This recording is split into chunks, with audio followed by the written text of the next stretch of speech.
The cold winds blew through the streets of Berlin as the city's once grand buildings stood quietly in the darkness.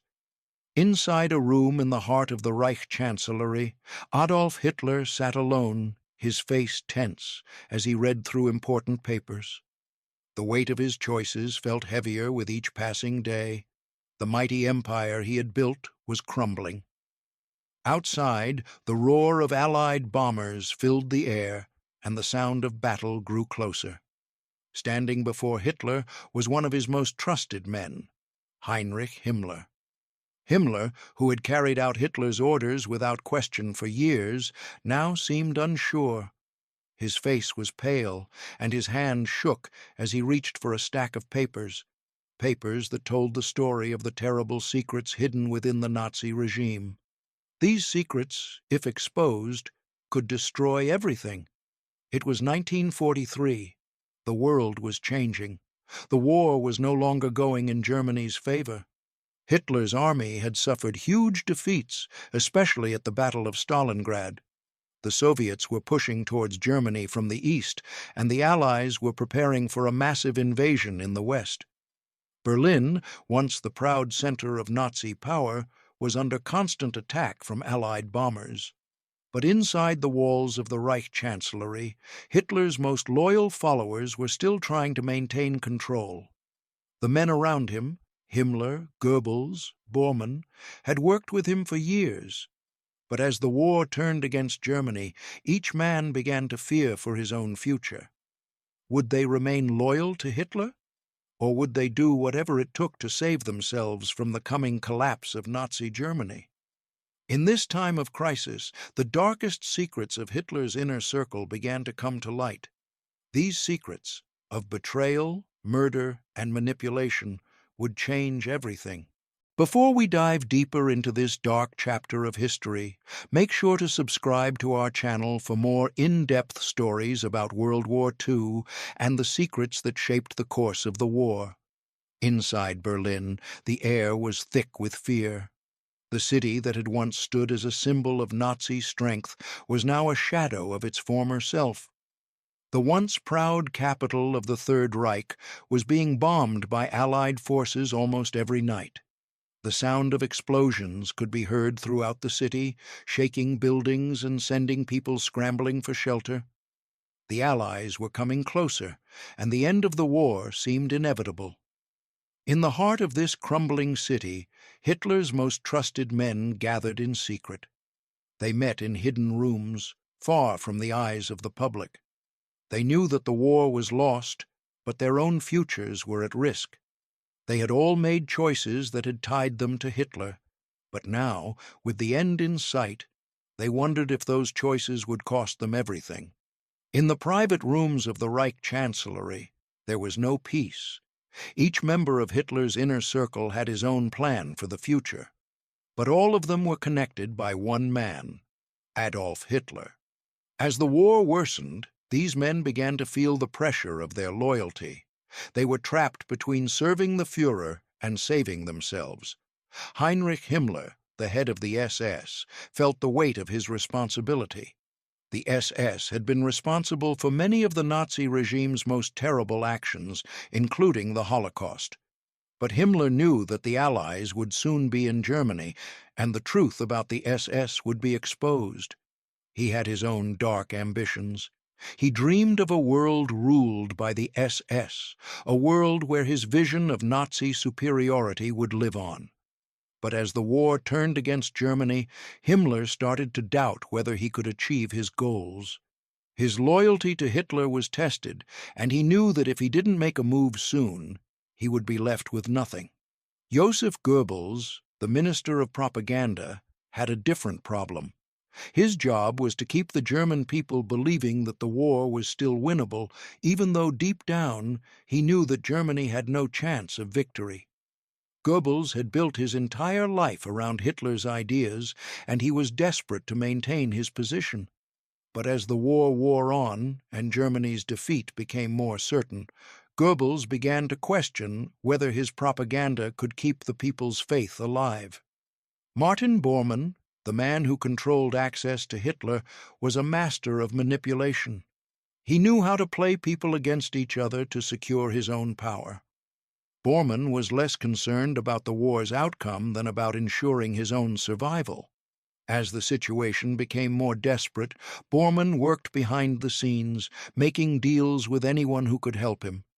He was prepared to betray anyone, including Hitler, if it meant securing his future. Rudolf Hess, once Hitler's close friend, had made a decision that would change everything. In 1941, he had flown to Britain in a desperate attempt to negotiate peace. His actions were seen as a betrayal, and Hitler turned against him. Hess was arrested by the British and spent the rest of the war in prison. But Hess's story was a complex one. He was not just a traitor. He was a man caught between loyalty to his country and his own fears about the war's outcome. Hess's fate would be a reminder of the risks of defying Hitler. As the war raged on and the Allies closed in, the environment inside Nazi Germany became one of fear and secrecy. Everyone, no matter how high up they were, knew that the end was coming. Inside the Reich Chancellery, Hitler's closest men spent their days plotting their next moves. The walls of the building were lined with thick curtains to block out the light of the outside world. The rooms were dim, filled with a sense of urgency and tension. Outside, the city was crumbling under the weight of Allied bombings. Many of the great landmarks of Berlin were reduced to rubble. The people lived in constant fear, unsure of when the next bomb would fall or when the Soviets would arrive at their doorsteps. But inside the Reich Chancellery, it was as if nothing had changed. The same men who had helped shape Nazi Germany's policies continued to carry out Hitler's will, even as the world around them fell apart. In these final days of the war, the power struggles within Hitler's inner circle reached a boiling point. Each man was looking out for himself. They knew that their futures depended on their ability to survive, and they were willing to do whatever it took to stay in power. As the war's end drew closer, their actions became more desperate, and the secrets they had kept hidden for so long were on the verge of being exposed. The men who had supported Hitler for so long had all made terrible decisions. They had taken part in some of the most brutal actions of the Nazi regime, from the mass killings of Jews to the persecution of political opponents. These men had all been complicit in the horrors of the war, and they knew that when the Allies arrived, they would be held accountable. But as the war neared its end, the men in Hitler's inner circle began to make their own plans. Some hoped they could escape the punishment that awaited them. Others believed that if they remained loyal to Hitler until the very end, they could find a way to survive. But no matter what they chose, their secrets were too great to hide forever. The truth about their actions would soon come to light, and they would have to face the consequences of their loyalty to Hitler.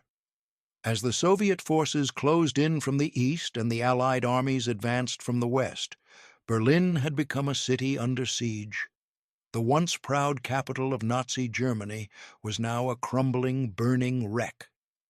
Inside the Führer bunker, Adolf Hitler sat in a dark, windowless room surrounded by the remnants of his once glorious empire.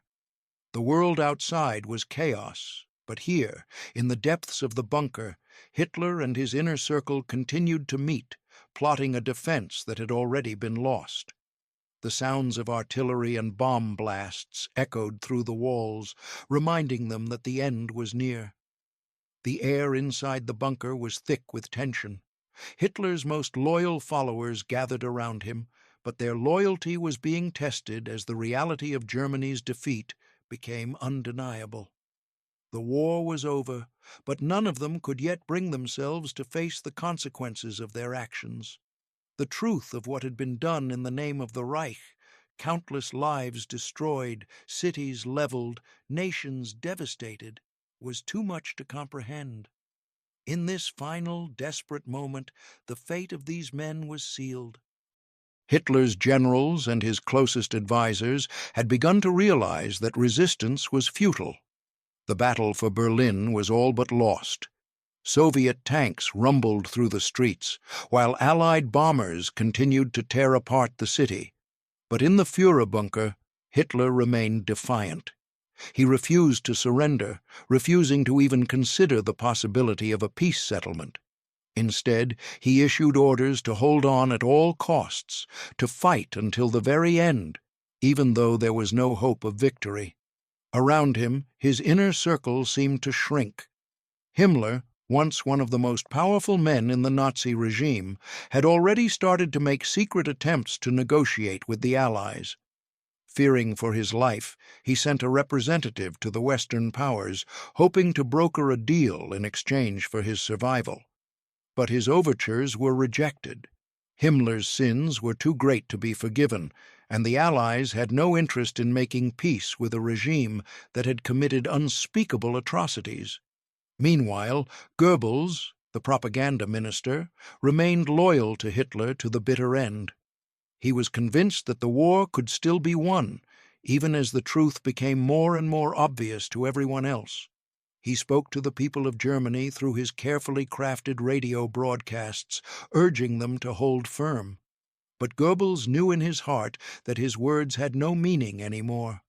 The Nazis' grand vision had fallen apart, and there was no one left to listen to his lies.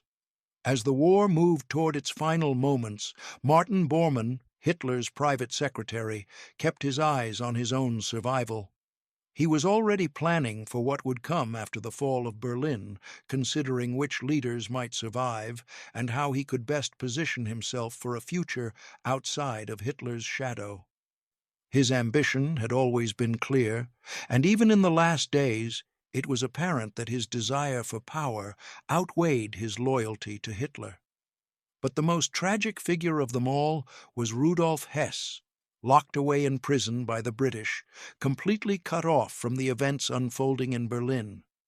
He had been a man who had once enjoyed Hitler's trust, only to betray him by flying to Britain in 1941 in a failed attempt to negotiate peace. Hess had hoped to end the war on his terms, but instead he had been imprisoned by the Allies and forgotten by Hitler.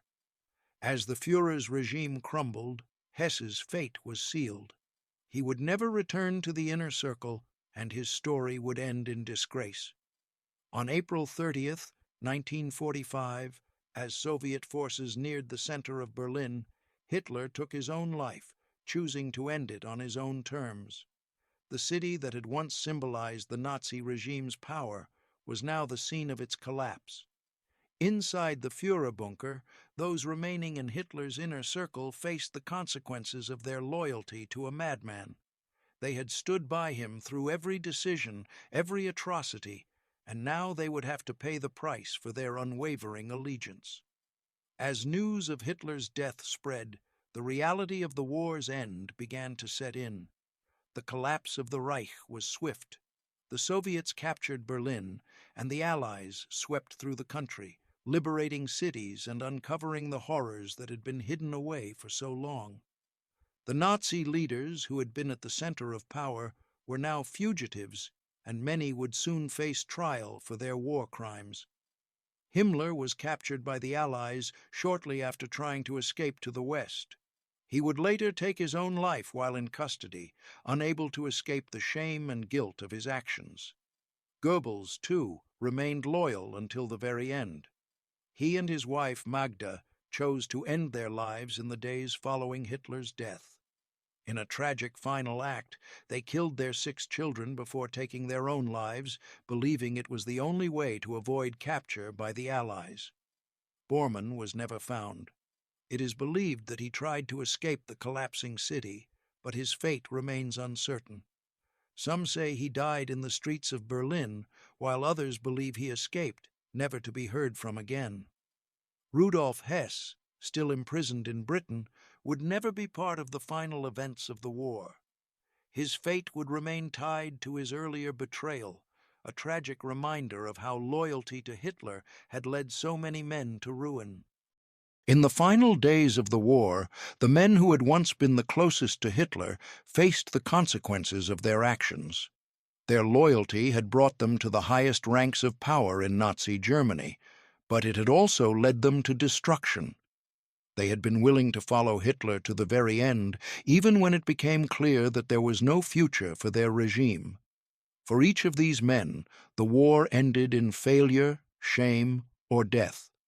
Their secrets, their betrayals, and their crimes could no longer be hidden from the world. The collapse of the Nazi regime was not just the end of a political system, but the end of the men who had once been at its heart. The war was over. The Third Reich had collapsed, and with it, the power and influence of Hitler's inner circle. As the Soviet forces stormed into Berlin, the world witnessed the ruins of a once feared empire. The city that had been the heart of Nazi power was now a smoldering ruin, the buildings reduced to rubble by bombings and artillery fire.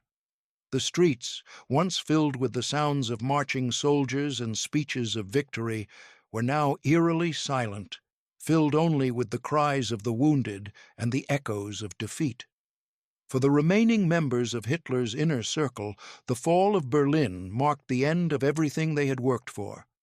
The Allies were closing in, and no one was left to defend them. Many had already taken their own lives, unable to face the consequences of their actions.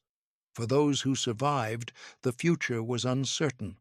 The world would soon know their dark secrets, and the truth about the Nazi regime's atrocities would come to light. For those who remained alive, the aftermath of the war was a brutal awakening. The psychological toll of their actions during the war would haunt them for the rest of their lives. Many had been so consumed by loyalty to Hitler that they had turned a blind eye to the suffering and death that surrounded them. They had been complicit in the genocide of millions, the destruction of entire nations, and the creation of a world built on fear and oppression. But now, in the face of their defeat, these men had to come to terms with what they had done. Some, like Himmler, were consumed by guilt. Himmler had been one of the main architects of the Holocaust, responsible for the deaths of millions of Jews, Romani people, disabled individuals, and others who were deemed undesirable by the Nazi regime. When he was captured by the Allies, he was unable to bear the weight of his guilt. Just days after his capture, Himmler took his own life, swallowing a cyanide capsule to avoid facing justice. Others, like Goebbels, refused to acknowledge the depth of their crimes.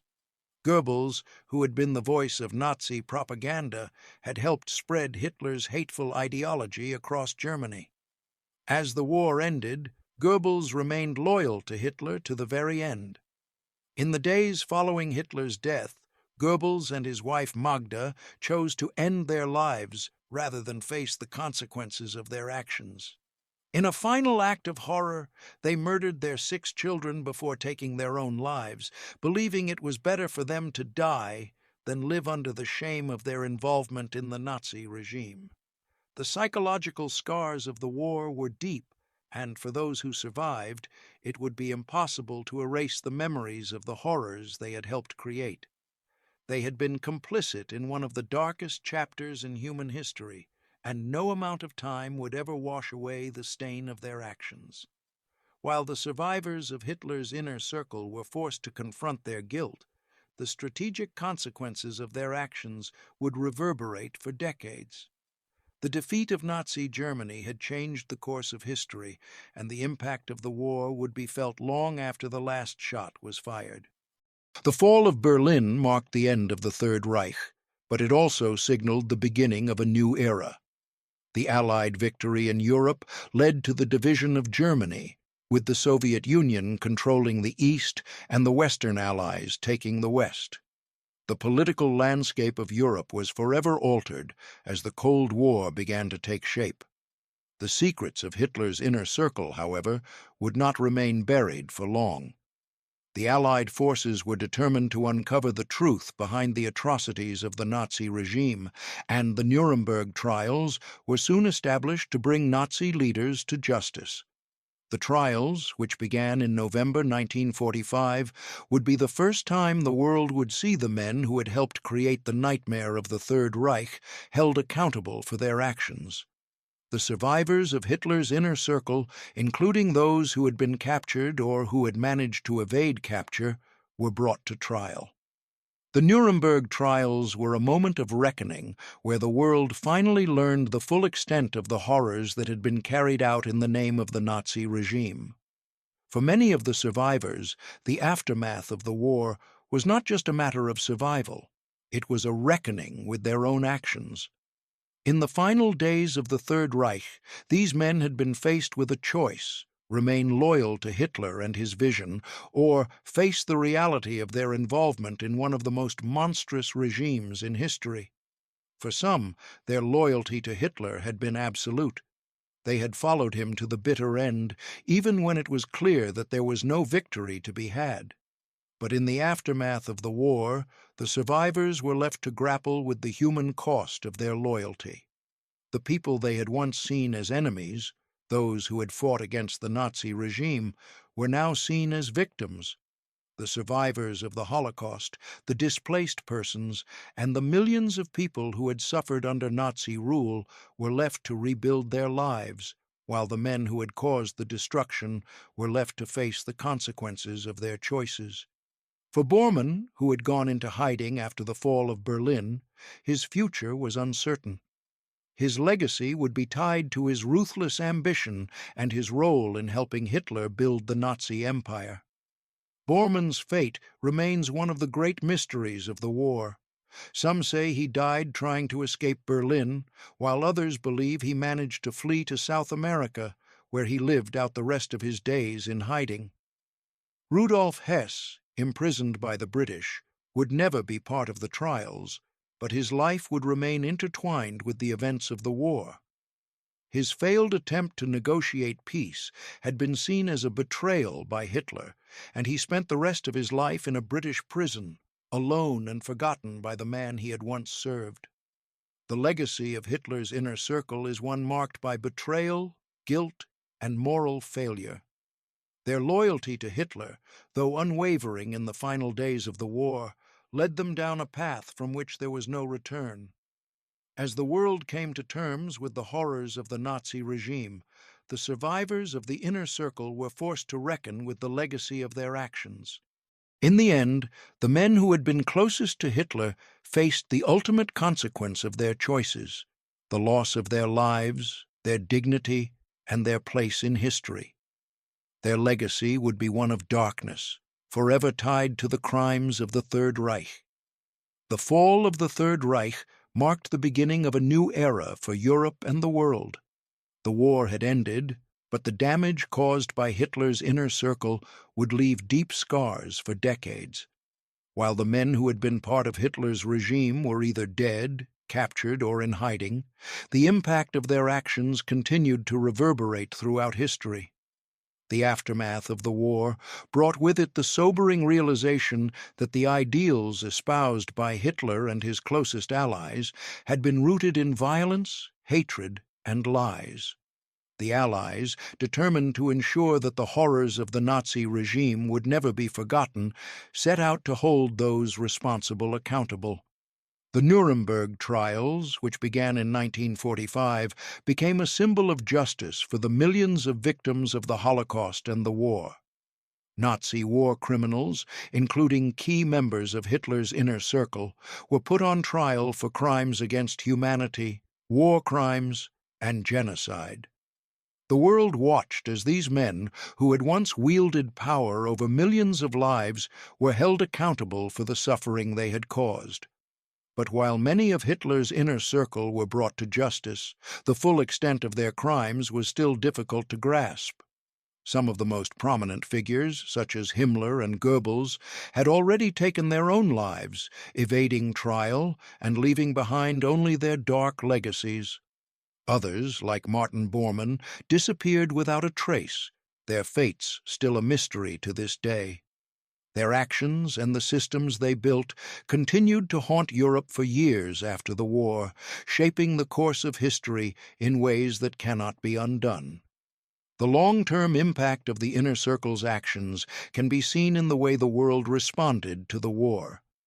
The atrocities committed by the Nazis led to the creation of the Universal Declaration of Human Rights in 1948, as well as the establishment of the United Nations to prevent further conflicts. The legacy of the war also led to the Cold War, as Europe was divided into spheres of influence by the Soviet Union and the Western Allies. The scars of the war remained, both physically and emotionally, for those who survived and for future generations. The legacy of the men who made up Hitler's inner circle is one of darkness. Their names will always be linked to the horrors of the Holocaust, the destruction of entire nations, and the suffering of millions. While some were brought to trial, others escaped justice, and their actions would forever stain their names. Heinrich Himmler was the architect of the Nazi death camps, responsible for organizing the mass murder of millions. His role in the Holocaust is one of the darkest chapters in human history. Even after his death, his name is remembered as a symbol of evil and cruelty. His secret attempts to negotiate with the Allies in the final days of the war revealed his desperation to escape accountability, but his death by suicide sealed his fate as one of the most infamous war criminals in history. Joseph Goebbels, Hitler's chief propagandist, was responsible for spreading the lies that led to the suffering of millions. He manipulated the German people with his powerful speeches and broadcasts, keeping them loyal to the Führer even as the world around them collapsed. Goebbels's death, alongside his family, marked the tragic end of a man who had shaped the narrative of Nazi Germany but was unwilling to live with the consequences of his actions. Martin Bormann, who had been a master manipulator behind the scenes, ensuring that Hitler's orders were followed, became a symbol of the inner workings of the Nazi regime. His disappearance after the fall of Berlin left many questions unanswered. Some believed he escaped, perhaps to South America, but his true fate remains a mystery. Bormann's legacy is one of calculated ambition, manipulation, and betrayal. Rudolf Hess, whose desperate flight to Britain in 1941 marked his betrayal of Hitler, lived the remainder of his life in prison. Though his actions were seen as an act of treason, Hess's role in the regime was not as prominent as others in the inner circle. Still, his name remains tied to the chaos and confusion of the war. He died in 1987 under mysterious circumstances, fueling conspiracy theories about his fate. These men may have been the closest to Hitler, but they were not alone in their responsibility for the horrors that unfolded. The legacy of their actions was not just about the destruction of the Nazi regime, but also about the lessons learned from that destruction. The world vowed never to forget the atrocities committed, ensuring that such horrors would never be allowed to happen again. The end of World War II did not bring closure for those who lived through it, nor did it erase the scars left by the men who had shaped the course of the war. The inner circle of Hitler's regime left behind a legacy that will never be forgotten, one of genocide, cruelty, and unimaginable suffering. Their loyalty to a madman, their blind adherence to a failed ideology, led them down a path of destruction, and in the end, they were consumed by their own actions. But the story of these men is also a reminder of the cost of blind loyalty to power and the dangers of unchecked hatred. It serves as a warning to future generations of the consequences of allowing such ideologies to flourish. The legacy of Hitler's inner circle is a dark chapter in history, but it is one that must be remembered so that the horrors of the past are never repeated. As we look back on the events of World War II and the men who helped shape it, we must remember the lessons they left behind. The world has changed since then, but the memory of their actions continues to shape our understanding of the past. The names of those in Hitler's inner circle may fade with time, but the lessons of their crimes remain as a reminder of the dangers of unchecked power and the importance of standing against tyranny. In the end, the legacy of Hitler's inner circle is not just about the destruction they caused, but about the survivors who lived to rebuild a world that had been shattered by their evil. The true cost of the war is not measured in the number of battles fought or the weapons used, but in the lives lost and the futures forever altered by the choices made by those in power.